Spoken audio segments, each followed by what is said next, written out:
Եթերափնի եթերում Ռինյուզի ժամը 17-ի թողարկումն է, ես Անի Հովանիսյանն եմ, բարև ձեզ։ Ֆինանսների նախարար Վահե Հովանիսյանը ազգային ժողովում ներկայացրել է 2026-ի պետական բյուջեի վերանայված նախագիծը, հայտարարելով եկամուտների և ծախսերի կրճատման մասին։ Ըստ նոր նախագծի ծախսերը կկազմեն 3 տրիլիոն 627 միլիարդ դրամ, որից 704 միլիարդը կապիտալ, իսկ եկամուտները նախատեսվում է 3 տրիլիոն 91 միլիարդ դրամի չափով։ Վերանայումը հիմնականում պայմանավորված է փոխարժեքի վերագնահատմամբ, չնայած ընդհանուր կրճատումներին, վարչապետի աշխատակազմի ֆինանսավորումն ավելացել է 157,3 միլիոն դրամով։ Առաջարկներից 15-ը ամբողջությամբ կամ մասնակի բավարարվել են 4,2 միլիարդ դրամի չափով, 3 հարցումներին տրվել են պարզաբանումներ, 12 առաջարկներ չեն ընդունվել, որոնց վերաբերյալ ևս ներկայացված են մանրամասն պարզաբանումներ։ 2026 թվականի պետական բյուջեի հիմքում դրված մակրոտնտեսական ցուցանիշների փոփոխություններ չեն նախատեսվել, այսինքն մեր կանխատեսումներով անվանական հնան կկազմի 11 տրիլիոն 933 միլիարդ դրամ, աճելով 5,4%-ով, հնա դեֆլյատորը 3% և անվանական հնայի աճը կլինի 8,5%։ Արտաքին գործերի նախարար Արարատ Միրզոյանի և Եվրամիության ընդլայնման հարցերով հանձնակատար Մարտակոսի հանդիպմանը գործիչները շեշտել են բոլոր ոլորտներում համագործակցությունը խորացնելու ուղղությամբ ակտիվ աշխատելու պատրաստակամությունը։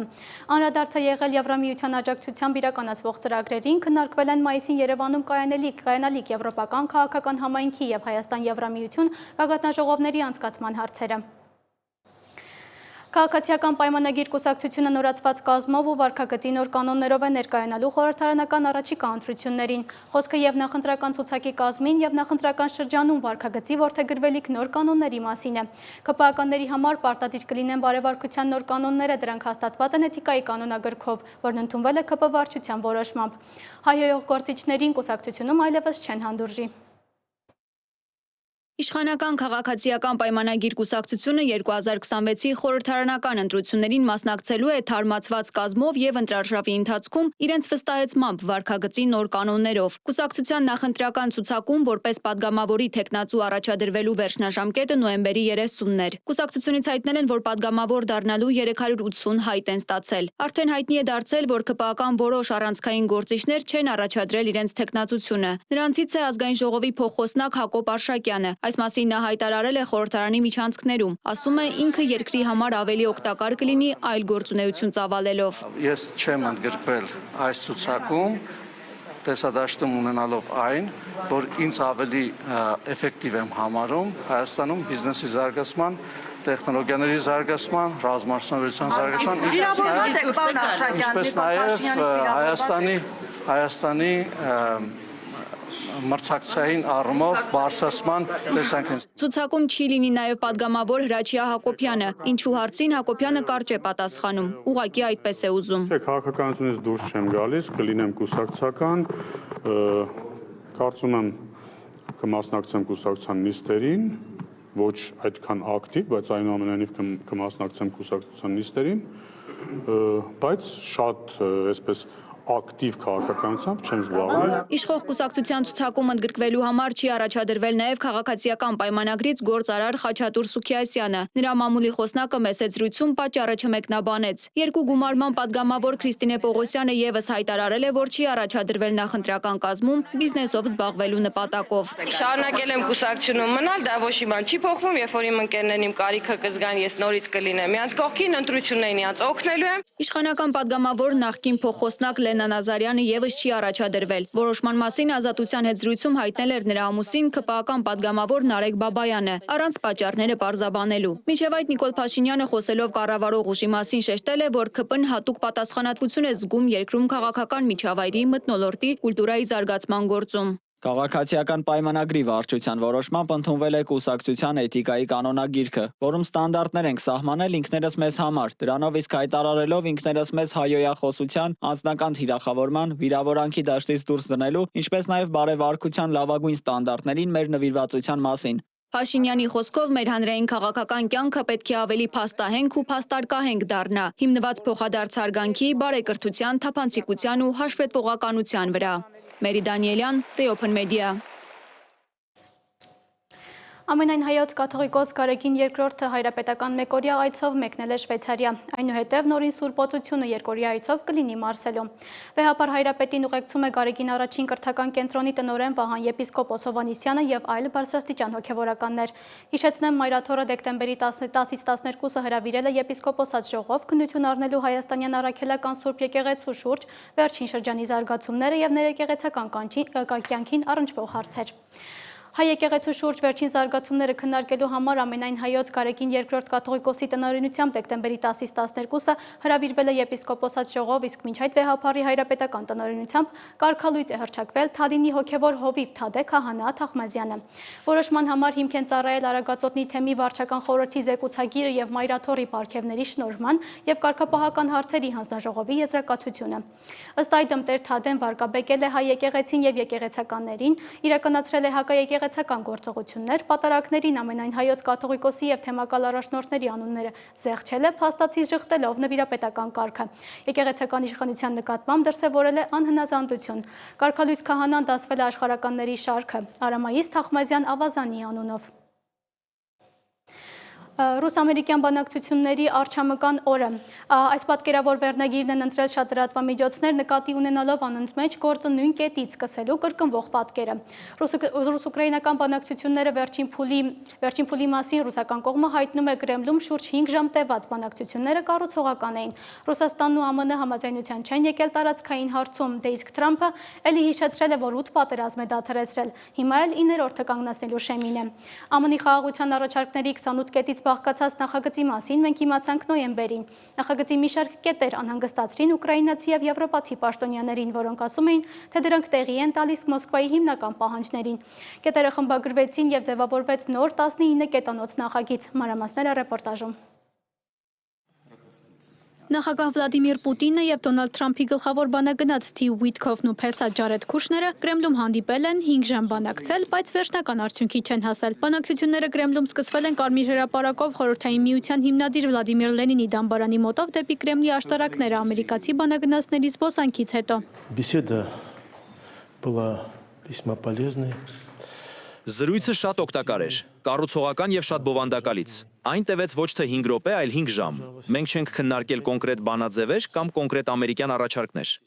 Մենք քննարկել ենք ամերիկյան այդ փաստաթղթերի էությունը։ Որոշ բաների հետ մենք կարող ենք համաձայնել, եւ նախագահը հաստատեց դա իր զրուցակիցներին։ Ուշակովը հայտնել է, որ բանակցություններից հետո Ուիթքոֆը գնացել է Մոսկվայում ԱՄՆ դեսպանատուն Սպիտակ տանը զեկուցելու համար։ Նա հավելել է, որ քննարկել են Դոնբասին առնչվող տարածքային խնդիրը։ Ուկրաինան վերահսկում է Դոնեցկի շրջանում 5000 քառակուսի կիլոմետր մակերեսով տարածք, որը ռուսական կողմն ուզում է անպայման գրավել։ Ես 8 պատերազմ եմ կանգնեցրել, սա կլիներ 9-րդը, եւ մեր մարդիկ հիմա Ռուսաստանում են, տեսնելու, թե արդյոք կարող ենք սա կարգավորել։ Հեշտ իրավիճակ չէ, ասեմ ձեզ, իսկական խառնաշփոթ է։ Բանակցությունների գործընթացում առաջընթաց կա օրեր առաջ հայտարարել էր ԱՄՆ պետքարտուղար Մարկո Ռուբիոն։ Խոսքը միայն մարտերը դադարեցնելու պայմանների մասին չէ, այլև Ուկրաինայի երկարաժամկետ բարգավաճման պայմանների մասին։ Դրա հիմքը կարծում եմ մենք Ժնևում դրեցինք։ Մենք շարունակում ենք աշխատանքը, դեռ գործ կա անելու։ Սա նուրբ հարց է։ Արձագանքներ եղան նաև ՆԱՏՕ-ից գլխավոր քարտուղար Մարկ Ռյուտեն նշեց, որ մշտական կապի մեջ է Ռուբիոյի թիմի հետ։ Պուտինը կրկին պատերազմով է սպառնում Եվրոպային։ Մենք տեսանք նրան զինվորական համազգեստով, մարտական զինվորի պես հագնված, ռազմաճակատից բավականին հեռու նախանցյալ օրը։ Այնպես որ ես չեմ պատրաստվում արձագանքել ամեն ինչին։ Քուշներին ու Ուիթքոֆին հանդիպելուց առաջ Վլադիմիր Պուտինը լրագրողների հարցերին է պատասխանել, ասել, որ Եվրոպայի դեմ պատերազմի մտադրություն չունեն։ Մենք չենք պատրաստվում պատերազմել Եվրոպայի հետ։ Ես այդ մասին արդեն 100 անգամ ասել եմ։ Բայց եթե Եվրոպան հանկարծ ցանկանա մեզ հետ պատերազմել եւ սկսի, մենք պատրաստ ենք հենց հիմա։ Այստեղ ոչ մի կասկած լինել չի կարող։ Պուտինը հավելել է, որ Ուկրաինայում իրենք կռվում են վիրաբույժի խնամքով, մինչդեռ Եվրոպայի դեպքում պատերազմը կավարտվի շատ արագ եւ բանակցելու կողմ այնտեղ չի մնա։ Եվրոպան էլ է անհանգստացած, Էստոնիան պատրաստ է զորքեր տեղակայել Ուկրաինայում։ Գերմանիայի արտգործնախարարը հայտարարել է, որ Բեռլինը կողմ է սառեցված ռուսական ակտիվների օգտագործմանը հօգուտ Ուկրաինայի։ Բելգիան պահանջում է, որ ռուսական սառեցված ակտիվների օգտագործման ռիսկերը հավասարապես կիսվեն բոլոր դաշնակիցների միջև։ Եվրոպական խորհուրդն էլ այսօր հայտարարել է, որ համաձայնության է եկել Եվրոպական խորհրդարանի հետ։ Մինչև 2027 ռուսական գազի ներմուծումը փուլ առ փուլ դադարեցնելու վերաբերյալ։ Անի Հովհաննիսյան, Reopen Media։ Ֆրանսիայի նախագահ Էմանուել Մակրոնը ժամանել է Չինաստան երրորդյա պետական այցով։ Այդ ընթացքում Մակրոնը կփորձի Պեկինի աջակցությունը ստանալ Ռուսաստանի վրա ճնշում գործադրելու հարցում։ Ելիսեյան պալատից հայտնել են, որ Մակրոնը կաջակցի տնտեսական եւ առևտրային հարցերի օրակարգին, որը կապահովի կայուն, վստահ աճ եւ օգուտ կբերի բոլորին։ Ֆրանսիան ձգտում է ավելի շատ ներդրումներ ներգրավել չինական ընկերություններից եւ հեշտացնել չինական շուկա մուտքը ֆրանսիական ապրանքների համար։ Կստորագրվեն մի շարք համաձայնագրեր էներգետիկայի, սննդի, արդյունաբերության եւ ավիացիայի ոլորտներում։ Միջազգային անցուդարձին հետևում է Դավիթ Կենջոյանը։ Կարիբյան ավազանում Միացյալ Նահանգների ռազմական ակտիվության աճի, Պուերտո Ռիկոյում ռազմանավերի տեղակայման եւ Պանամայում համատեղ զորավարժությունների ֆոնին նախագահ Թրամփը խստացնում է ճնշումը Վենեսուելայի նախագահ Նիկոլաս Մադուրոյի նկատմամբ։ Չնայած Վենեսուելայի օդային տարածքը ամբողջությամբ փակելու Թրամփի հայտարարությանը եւ մի շարք ավիաընկերությունների կողմից թռիչքների դադարեցմանը, Կարակասի օդանավակայանը շարունակում է գործել, իսկ Կոլումբիայի նախագահ Գուստավո Պետրոն վիճարկել է Միացյալ Նահանգների նման արգելքների սահմանելու իրավասությունը։ Իրավիճակի սրմանը զուգահեռ Ռոմի Պապ Լևոն 14-րդը կոչ է արել ԱՄՆ վարչակազմին զերծ մնալ իշխանափոխության նպատակով ռազմական ուժի կիրառումից, նախապատվությունը տալով երկխոսությանը եւ տնտեսական լծակներին։ Պակիստանի նախկին վարչապետ Իմրան Խանի քույրը Ուզմա Խանումը հայտնել է, որ եղբայրը ֆիզիկապես առողջ է, սակայն գտնվում է խիստ մեկուսացման մեջ եւ ենթարկվում հոգեբանական ճնշումների։ Ադիալա Բանտուն Պավող 73-ամյա քաղաքական գործիչը, որը կոռուպցիոն մեղադրանքներով ազատազրկված է 2023 թվականից, շաբաթներ շարունակ զրկված է եղել արտաքին աշխարհի հետ շփումից, ինչը նրա ընտանիքի եւ կողմնակիցների շրջանում շատ լուրջ մտահոգություններ էր առաջացրել։ Չնայած իշխանությունները հերքում են վատ վերաբերմունքի մասին պնդումները, Պակիստանի մարդու իրավունքների հանձնաժողովը անհանգստություն է հայտնել սահմանափակվող պայմանների կապակցությամբ, կոչ անելով ապահովել կանոնավոր տեսակցություններ եւ իրավական պաշտպանություն։ Ֆրանսիայի նախագահ Էմանուել Մակրոնը այսօր պետական այցով կմեկնի Չինաստան, նպատակ ունենալով հավասարակշռել տնտեսական համագործակցությունն ու անվտանգային մարտահրավերները, Պեկինի եւ Մոսկվայի մերձացման, ինչպես նաեւ առևտրային լարվածության ֆոնին։ Այցի ընթացքում Մակրոնը կհանդիպի Սին Ցինփինի հետ քննարկելու առևտրային դիսբալանսի շտկման եւ ուկրաինական ճգնաժամի հարցերը, թե վերլուծաբանները թերահավատ են Ռուսաստանի վրա ազդելու հնարավորության հարցում։ Եվրոպացի պաշտոնյաները այդուհանդերձ այս ուղևորությունը դիտարկում են որպես կրիտիկական քայլ։ Չինաստան-Եվրամիություն հարաբերությունների նոր լիցք հաղորդելու եւ գլոբալ բարդ աշխարհաքաղաքական պայմաններում երկխոսությունը պահպանելու համար։ Դիտվահ ցիկլոնը, որը վերջին տասնամյակի ամենաուժեղ ջրհեղեղն է առաջացրել Շրի Լանկայում, խլել է առնվազն 410 մարդու կյանք, աղետի գոտում թողնելով ավելի քան 1.4 միլիոն բնակչի։ Ուժգին հողմերը եւ տեղատարապ անձրևները զանգվածային սողանքների եւ ավերածությունների պատճառ են դարձել, մեկուսացնելով համայնքներ եւ կաթվածար անելով կենսական նշանակության ենթակառուցվածքները։ Փրկարարական ջոկատները շարունակում են հարյուրավոր անհետ կորածների որոնողական աշխատանքները։ ՅՈՒՆԻՍԵՖ-ը ահազանգում է հումանիտար ճգնաժամի մասին, որը տարածվել է նաեւ հարավային եւ հարավ-արևելյան Ասիայի այլ երկրներում։ Դավիթ Գենջոյան, Ռիոփն մեդիա։ Թուրքիայում բարեկամ եւ թշնամի երկրների ընկալումը տատանվում է կախված կառավարության քաղաքականությունից եւ պետական շահերից։ Եվրոպա ստատիստիկի անցկացրած ուսումնասիրությունը ցույց է տվել, որ թուրքական հասարակությունը, որ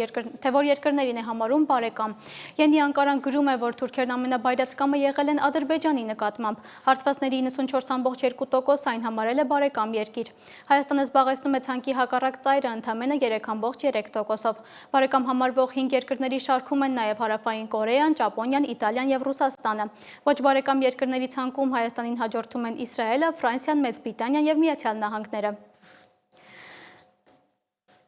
Մի քանի չվերթի օդանավեր Լառնակայից, Դուբայից, Աբու Դաբիից եւ Եկատերինբուրգից չեն կարողացել վայրեջք կատարել Երևանում։ Պատճառը անբարենպաստ եղանակային պայմաններն են, խիտ մառախուղը հայտնում են Զվարթնոտ օդանավակայանից։ Օդանավերը հարկադիր վայրեջք են կատարել Թբիլիսիի օդանավակայանում։